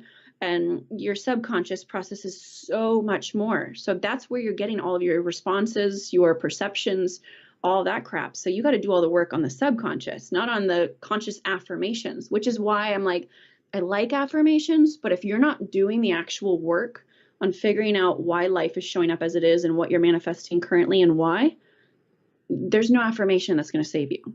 I hadn't had a great experience with affirmations because of what you just described. And then I went through this really neat little personal growth program. And at the time, I found it very difficult to get to the gym. There was just a lot of resistance, a lot of unconscious resistance. It was really very uncomfortable, the entire process, from putting on my shoes to driving there. Like, everything did not feel right. What I realized is that I'm right there back in junior high and everyone's judging me. You know, everyone at the gym, in my mind, right? It's unsafe. Right. I'm vulnerable. Everyone's judging me. Everyone's like, oh, look at the fat girl, you know, like, what the heck? She doesn't belong here. Like, oh, look, she just tripped or whatever, right? So it was very unsafe in grade 7. You know, everyone's hitting puberty, and it was a very unsafe place for me and for a lot of the girls to be. It was just like ridiculous because all the boys would pick on us. I decided it's unsafe. You're being judged. And of course, as we know, feeling socially judged is like as dangerous as, in our mind, it's as dangerous as someone holding a spear and running at you. You know, it's like we perceive it as physical threat to our survival, probably because we had to live in a tribe, you know, to survive for thousands of years. So I equated unconsciously going to the gym with like someone running at me with a spear. And so of course I was pushing, like, it was like Sisyphus pushing the boulder uphill, consciously trying to fight. You know, here I am, just like you said, the conscious mind's like 1 or 2%, the unconscious mind's the rest. So I was consciously trying to push myself unconsciously every day. My unconscious mind's going, no, it's so unsafe. Right. And then it was like, well, okay, well, how do I shift this conversation? Because here I am, I'm now in my 30s. I know that no one's running at me with a spear. And even if every single person in the gym did judge me, no physical threat would happen, right? Like, so, you know, we have to like understand that we, you know, so I was breaking it apart and dismantling this and understanding it. And the next thing was, well, so let's just assume everyone's not judging you, because everyone's actually really afraid of each other anyway. We're all just like running around worried about what each other thinks about each other, right? And if that were the case, because we're all just a bunch of 13-year-olds, really, unconsciously, you know, afraid of what everyone else thinks of us. So everyone in the gym's actually looking at you, worried about what you think of them. Right. Then what are you there to do, and how can you shift it so it's a positive experience? And so I came up with this affirmation, and it like hit me, and I like started crying that because my life's mission, like I really got it in that moment, is to inspire people. Like if my presence in that gym could inspire someone. So the conversation changes from, oh, look at that fat girl, like what's she doing there, to, wow, look at her, like, you know, she got to the gym and she's doing it. Like, look, she's even sweating. That's so awesome. Now I'm going to push myself harder because I see how good, you know, how much she's giving it. And so that was my mantra. I had to so like you said, if it's an affirmation someone else made for you, that doesn't really help. But if it's you do some healing work and then create an affirmation to keep you present to your shift. And so I would, I put on as I'm putting on my shoes, my running shoes, I have to say, I'm going there to inspire people. You know, I'm going to go there. I'm obviously helping my body, but I'm going there to inspire people. And getting in the car, and the resistance would still be there a little bit, because, a little uneasy, again, I'd have to tell my unconscious mind, no, I'm going there to inspire people. There's no one coming at me with their judgment. I'm there to inspire. And sure enough, I'd look around the room, and obviously there's no one, judging me, and everyone is just, head down, trying to do their own thing and are worried about what everyone else thinks. But I kind of held my head higher after that. I felt more in touch with my purpose. I'm here to inspire people, and of course help my body too. So that mantra, that repeating that affirmation became part of the healing. But I had to do the work first. So I think that's what you're saying, is that like, do the work and then use your mantra as a way to keep yourself present to the love, the self-love, and your mission. Yeah, like it's just got to resonate with you. You have to use kind of that energy in which you are striving for to kind of wrap around, just like words hold frequency. It's like if I say Mm. the word infidelity or cheating, there's certain things that some people are going to attach it to. There's already an energy attached to it because, each word holds a vibratory, frequency. And so do affirmations. So we've got to make sure that they're attached to the thing, or they're attached to the right energy. They're in resonance with what we're really talking about. And I have to say this too, that sometimes we have negative affirmations that we're unaware of to, get to things. So we've got to address that. When you're talking about the gym, it resonated so much with me. Um, in my early 20s, I would get cystic acne, like honking things, and they would hurt so bad. And they were, very stress induced, and it would just kind of perpetuate my I hate myselfness. And that was a time where I was like, I'd go to the gym and just brutalize myself. I'd work out as hard as I possibly could. And, I was eating a certain way and all that. And when my husband and I moved to Laguna Beach, and I'd stopped doing those really hard workouts. And when we moved to Laguna Beach, we decided we were going to get a personal trainer. And, we're in California, we're going to be in shape and, all that. And so right before I get pregnant, right? And so I had a short bit while we first moved here, and I was doing some training, and my body would hurt so bad after the workouts, and it just felt different. And I was like, maybe it's because I'm older now or whatever. And I was in the middle of a squat, a very hard squat, mind you. And as I pushed myself up, I heard my inner voice say, "I hate you." And I stopped and I racked it, and I said, "I'm leaving." And I actually had to leave, and I stopped working out, and I sat there for about 2 hours that day, and was just kind of trying to shake it off. For some reason, I didn't fully, go and dive into it. The next day, I had 2 cysts on my face, and I hadn't had them in years. Wow. And I was like, did I literally release the exact same neurohormones or whatever chemicals that create, the cystic acne? I released it just from me going back into that old state where I was in, where when I could barely push through the last of a workout, I would use that I hate myself energy to push through, to make myself quote unquote good enough. Wow. Isn't that crazy? So I was like, well, I'm done working out. We'll do yoga. I'm not pushing myself like this anymore. Wow, that is Isn't that crazy? It's kind of awesome. There you go again with the, we are always manifesting. Yes, but we've got quickly. we got to clean up that windshield. We got to clean up the unconscious filters, the unconscious programs, because that's where we're manifesting from. Right, always. It's always showing up for us. And it's just, if we can figure out the conversation we're really having with our environment and our mind, we are unstoppable. That's why I said at the beginning, we all have a superpower. And Mandy's going to teach us how to tap into it. Yes. And literally it is in knowing yourself. If you, gosh, it was Socrates, I think, know thyself. If you can truly start understanding your thoughts, be willing to hear them and why they occur, you have like the power of the universe in your hands, because that's how you create your holographic reality regardless. So if you can understand how you perceive the world and what's really going on, and, kind of that part of assuming responsibility and, not being a victim, and realizing that you don't have to be in control, but you can be in charge. And those are 2 very different things. I'm not in control of every component of my life, but I am in charge of my reality. And everything else, the chips fall perfectly every time, far more than I could ever control them into. But in me understanding what triggers me, what upsets me, what causes me to shut down or tell myself that I don't like myself, if I can start understanding those pieces, well, then I can start stopping them in their tracks, which means that my brain's not going to keep staying that, the wiring is going to start to shift. Certain neurological pathways are going to start pruning and new ones are going to start growing.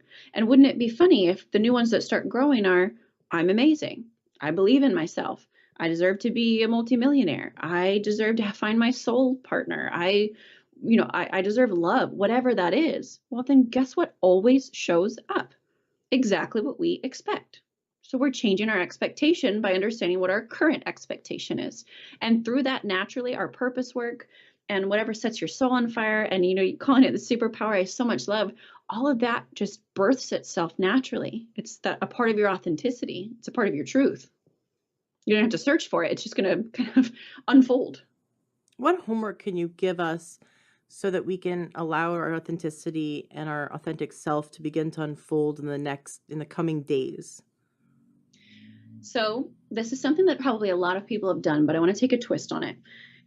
First, that belief inventory. So maybe just start with the areas of life that suck. So let's just say money. Everybody cares about money, right? So you could do money, you can do relationships, and career. And just write down not your beliefs, because sometimes we think we have beliefs that we don't, right? Like for myself, if you asked me consciously years ago, what are your beliefs of love? I'd be like, love is so beautiful and love's great. But you'd look at my relationships and it would show love doesn't last. Love is completely unsafe. Love is unhealthy. And love is self-sacrificial, right? And so we have to actually look at our environment. So when you have those areas, write down how your environment looks in those areas.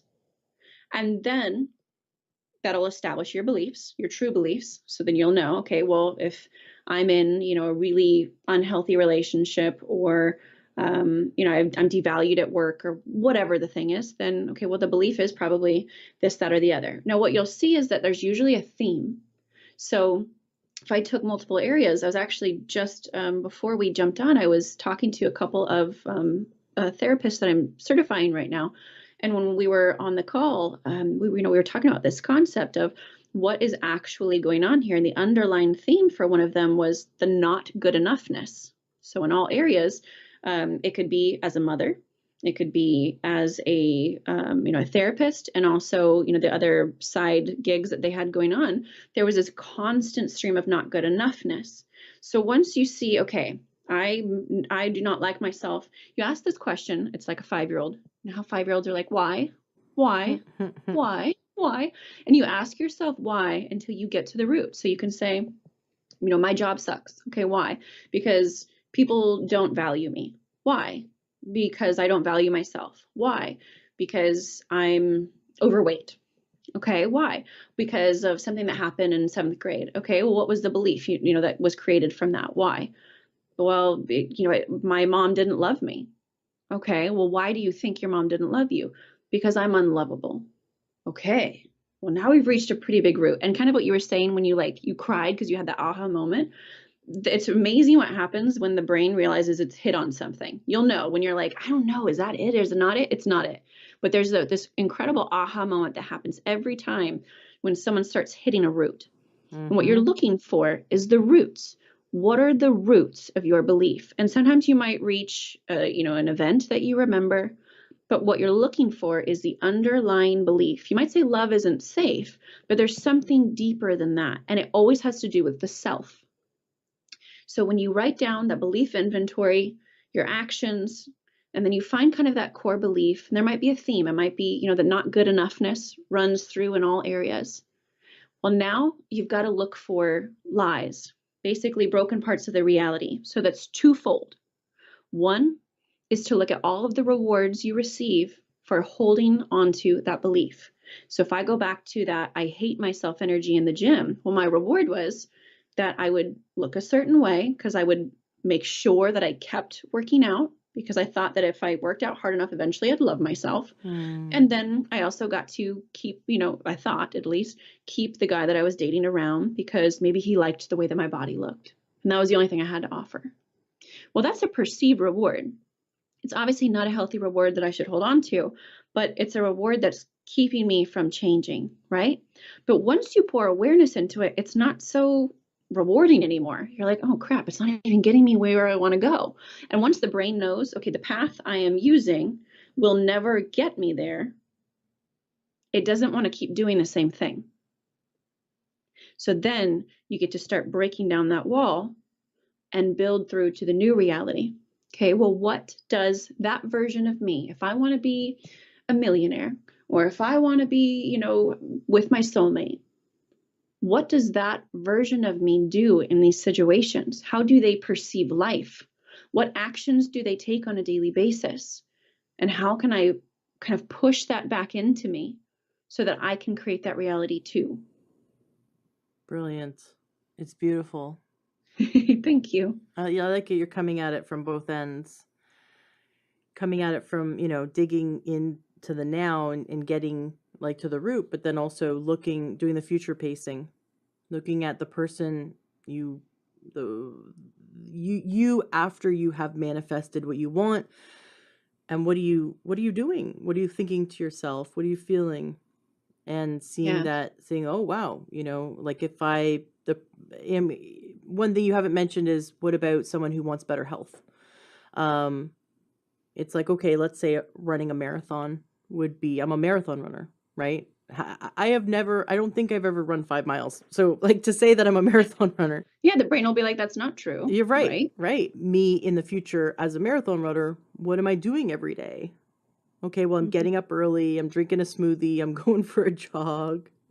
Yes. Oh wow, those are activities I could start to do now. Or what am I thinking to myself? What are my beliefs about myself? It's calling upon our future self, basically. Mm-hmm. Right. I do that. I'll actually, when I do sit through my very short meditations, I'll like ring up versions of me. And so I've rung up my billionaire self, and I'm like, I need some, business advice. Or I'll ring up the version of me that has figured out the problem with my husband, or, with my kiddo. And I'm like, what's going on here? And really what I'm doing is I'm just kind of opening up another part of my brain that I might be in a really primal state or a triggered, persona, and I can only see through one lens. Well, I'm shifting my perspectives. And when you can shift some of your perspectives, but the information still comes from within, then you're kind of tapping into that part of yourself that already has the answer, that knows the whole, process in which your crazy brain is going to want you to go. And then it allows for it to flow. And it seems intuitive, but really you're just meeting all of the brain's rules that it has in order to achieve the thing. You reminded me that we have 10 to 10 to the 11th possible neurological connections.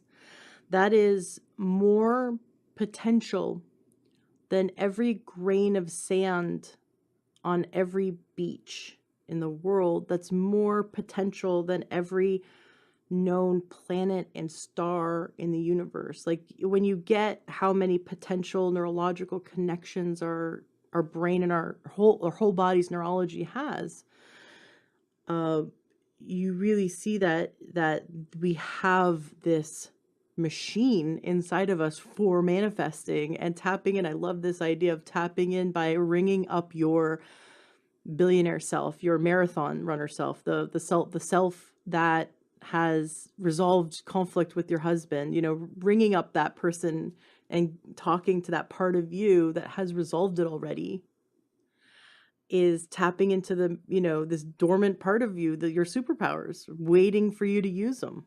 Yes. We already have the answers.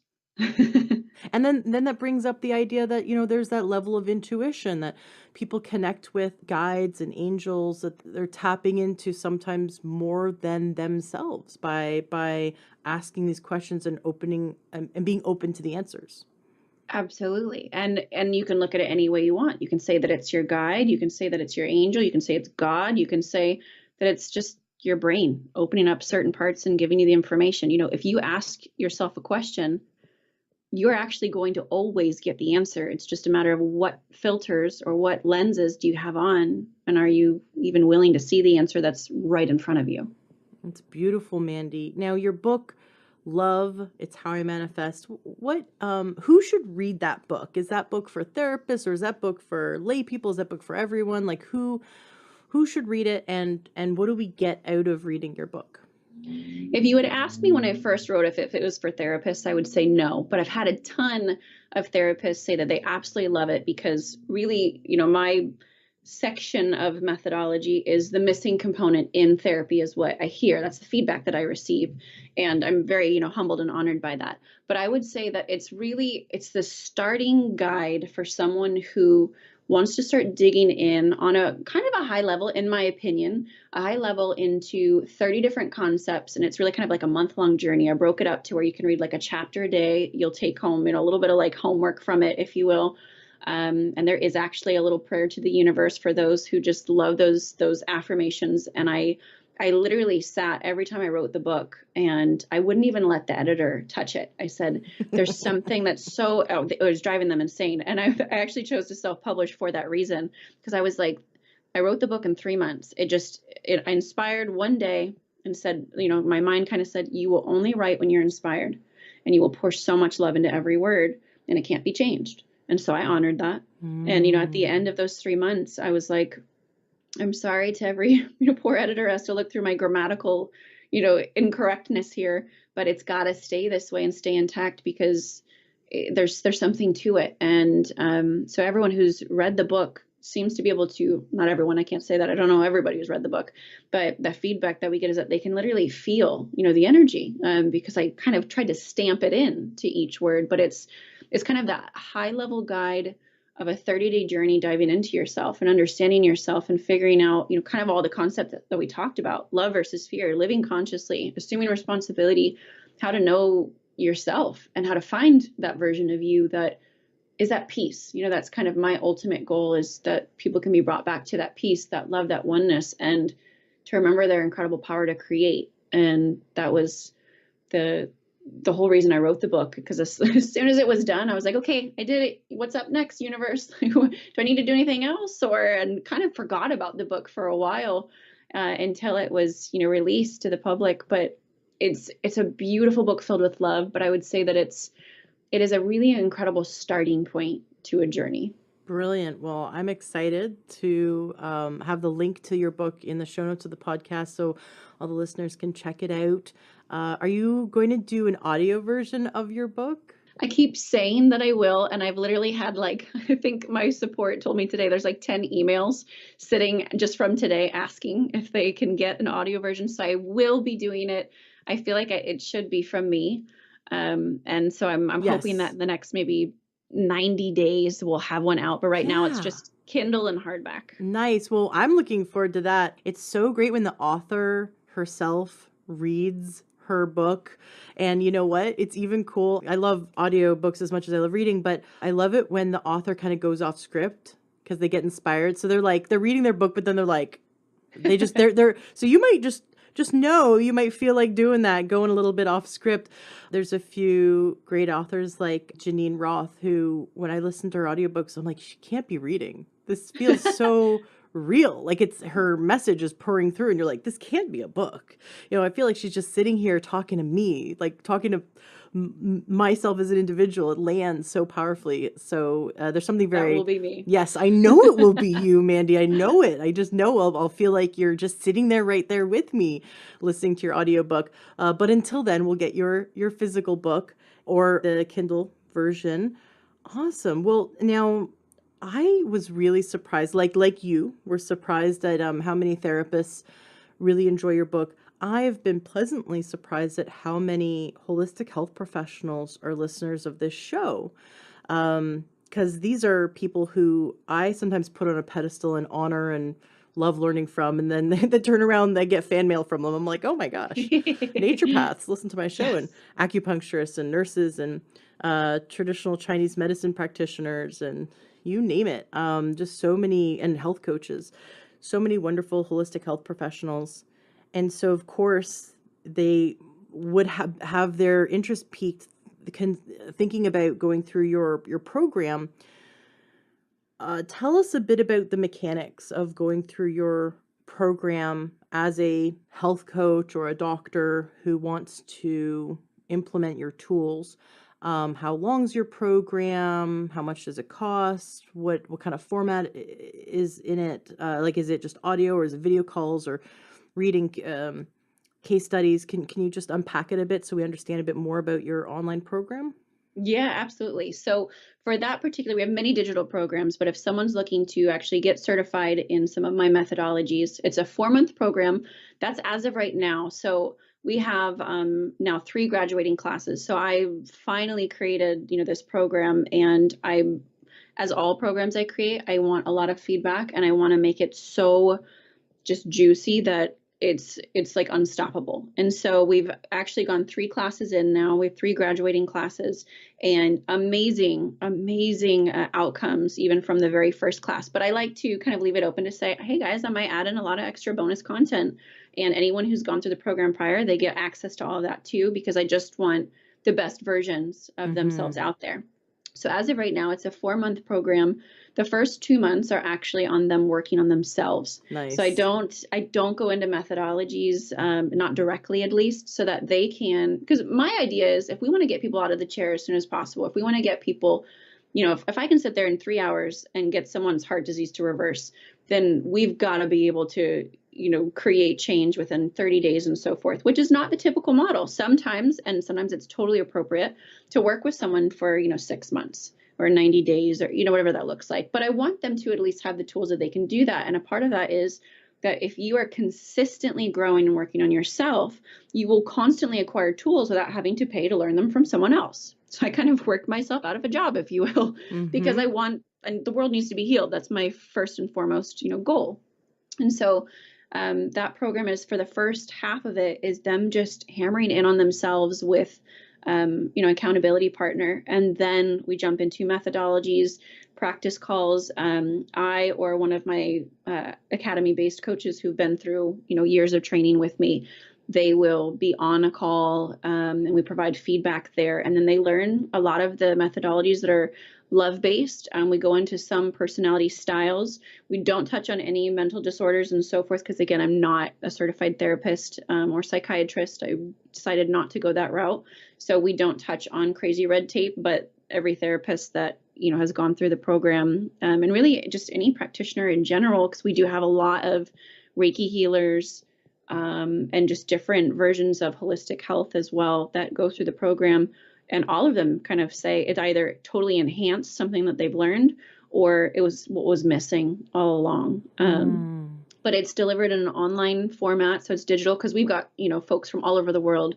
Really, really cool, but different time zones. If they're in Australia or in the UK or Thailand, we can't all pop on live. And then we do Q&As, and we try to, work that around schedules so that some people can jump on live, but they're, recorded regardless. And then they get access to, I would say it's probably maybe 2 to 3 hours a week of training. And then when they hit their, practice hours, it obviously amps up quite a bit. Absolutely. Now, you have other programs as well. Can you just touch on that? Do you have programs for people who just want their own personal healing? Yes. So there's a program called Authentic Creation. It's like my baby program. I built it years ago, and it's such a wonderful, and I don't know. I rant and rave about it because I love the concepts. It's 30 days. It's short, like 5 to 10 minute videos every day, and then a PDF and homework. So it's really digestible, which is, for me, my attention span. I kind of tailored it for someone like myself, where I'm not going to sit for 5 hours and do a class. So we created, everything digital kind of follows that modality for the most part. And then we have a mastery program that is, instead of the 30-day program, it's a 2-month program. And we extend it 2 extra weeks usually. So we do about 10 weeks. And that is a deep, deep, deep dive into rewiring our beliefs. It's hard work. It's a lot heavier work, I would say, but it's really incredible. And then I just released a Health for Higher Consciousness program. So how can you impact, your consciousness level through health? It's not a diet program or a fitness program, but it's truly impacting, our cellular vitality and some of the stuff that, I learned in the clinic back in the day. And then we're about to release a parenting program. I partnered with an amazing doctor, and she's very much into the neuroscience behind the child's brain and kind of has the whole brain methodology. And so her and I partnered together to create a parenting program because my folks kept asking for it. And I was like, okay, I don't think I'm the best parent for this, but let me bring in someone who is. She's an expert. That's awesome. That's so cool. I love when you were talking earlier about the mirror neurons. It reminded me of like my son. So my husband, who's normally a very cool-headed person, like any human, will become overwhelmed from our 4-year-old. And we have a wonderful 4-year-old boy who is just bubbly and just the light of our lives. and he will also be a wonderful boundary pusher because he's assertive and he's a great negotiator, and we just applaud him. He's definitely an Aries. He's just like out there, and he's going to be a leader and, take charge of the world. But at every turn he will do his best to get his way, which is perfect for an assertive person. And so we have to learn how to navigate that without totally squashing him, right? So Yes. we're having to, our own stuff comes up, and my husband will be caught in his frustration, and that'll be out there. So, typical example, my husband's like, we'll drive home with our son, and he'll be on the phone with me, and he's like, okay, we're in meltdown mode. I don't know what to do. And the kid in the back seat is just like freaking out, throwing his shoes, yelling. And my husband is at the same level, right? So the kid, it's just like, you could hear it, right? Like our son and the husband, both the same frequency happening, right? Just a few years difference, right? Between the two of them. And I'm on the speakerphone, and I start talking to him, and I'm like, when you said that about mirrored neurons, like, oh my gosh, that's what I do with him. I'm just like, okay, I'm the calm, loving energy. I don't, it doesn't matter whether he threw a stick or hit a kid or whatever. Like part of me wants to, discipline him. The mom in me that thinks that, he did something wrong, we need to like immediately correct it. Like that needs to, that voice, okay, that voice has its place over here, but that's not where I'm coming from right now. I'm coming from just love and getting him calmed down and talk to him. And within, a minute, he stops crying, he stops throwing his shoes, that kind of thing. And my husband's like, how do you do that? I don't understand. And I keep saying, we have to stop reacting, and we have to act how we want him to act. And we can't just tell him, like, you can't tell someone, calm down. It's like shaking them, calm down. Right, we're not calm. Why do we think they're going to be calm? And so it's just so funny that it really works. We, help to bring them down and make them feel safe. And that works with adults too. It works with children. But I love that you're partnering with a parenting expert, because of course you can bring all your tools of bringing love to the situation and teaching the mirror neurons and helping us to catch ourselves when our stuff is coming up from our past. And because I can see it in my husband, it's easy to see it in others. I've got stuff in my blinders. It's so easy for me to see, like, oh yeah, I can see that how you're treating our son right now is totally from your childhood when you were 12 and your dad did this. Like, I can just see it, right? But of course he can't, right? But I'm sure he can see my stuff, and I can catch myself sounding just like my parents. I'm like, oh my gosh, I'm bringing conflict that I haven't resolved from when I was 6 with my parents, and I'm bringing that to the current situation with our son. So, but your lessons to help us to catch it, to pause, to stop reacting, and to be able to process, so that we're being authentic in the now with our children, rather than projecting our past unresolved material onto them, or our negative belief systems about the world onto them. And they're actually coming from, like, when they're reactive, they're coming from the energy that we're holding in the moment, right? So kids don't do what we say, they do what we do. Yes. And we've got to look at that. When we're in a heightened state of anxiety, we're in, fight, flight, freeze, or faint. And children go into that primal state even faster because, they lack the tools to be like, is this a normal feeling or not? And so if we are in a state of stress, or even worse, and this one it's no guilt or shame to any parents. Like, we've got to get out of the whole mom and dad guilt thing. No one can perfectly not program their child in some way. It's just, that's not what happens. That's okay. But when we get ourselves into that state of, well, I'm calm with him right now, but you're raging on the inside, again, they can feel it. And so then what are we teaching them? Yeah, we might not blow up on them. That's great. But there's another step we can take to that, which is we have to actually resolve what's going on internally within ourselves, so that we don't project the next belief on the child, which is, they try to get the love and connection in an unhealthy way, or they can feel something's wrong, but they don't trust their feelings because mom says she's fine, but I don't feel like she's fine. I must be wrong in the way I feel. Right? So we create crazy programming in our children without realizing it, in our attempt to love and serve them. Well, it's actually okay to be like, I'm really frustrated, buddy, and I'm going to take a minute. I need a brain break, or, this is what I've got to do right now to take care of me. And that's it. And, just being honest and authentic in front of our children is actually far more important. And it really holds us to a higher standard than just pretending that it's going to be okay. That's beautiful, because you're teaching them emotional intelligence. Yes. Yes. Versus shutting them off and not trusting, how they feel. Right. Because where does that go in life, right? Now, the program you talked about right before we talked about the parenting one, that piqued my interest greatly. So can you tell us a bit about that one, the one about healing physically? Yes. So Health for Higher Consciousness. So this was a program that folks have been asking me for a long time. One, because of course, my own personal journey into finding true health, but also the work that I did clinically and understanding the physical body at such a deep level, and the cool scientists and doctors that I got to bump brains with.